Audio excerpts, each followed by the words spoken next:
Patay naman ang tatlong lalaki na sangkot umano sa ilegal na droga sa magkakahiwalay na lugar sa Metro Manila at Rizal.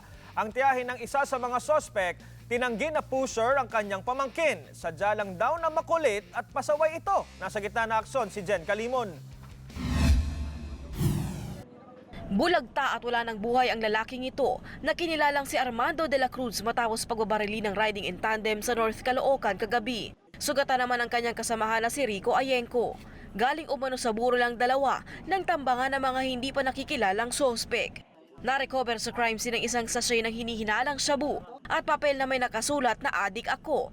Kaya isa ngayon ang droga sa anggulong tinitignan sa krimen.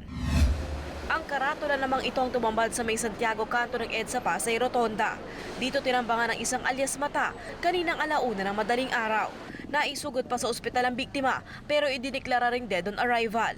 Ayon sa ilang residente, kilalang tulak ng droga sa Pasay si alias Mata. Patay din ang isang Jonathan Torres matapos umanong manlaban sa mga pulis sa San Mateo, Rizal. Sa investigasyon, mag-aalas 2 sa madaling araw ng ikasa nilang bypass operation sa bahay ni Torres. Nang magdeklara ng raid ang pulis, agad daw nagpaputok ng baril si Torres, kaya niresbaka nito. Pero ang tiyahin ni Torres, itinangging sangkot sa droga ang pamangkin. Makulit po talaga ako sa makulit. Pero hindi ko alam na gumagamit po talaga siya. Pero ayon sa pulisya, matagal nang nasa watchlist si Torres. Natulak raw ng droga sa lugar. Inaalok din daw niya ang bahay sa mga parokyano para dito gumamit ng shabu. Patuloy ang investigasyon ng pulisya sa insidente. Umaaksyon. Jen Calimon, News 5.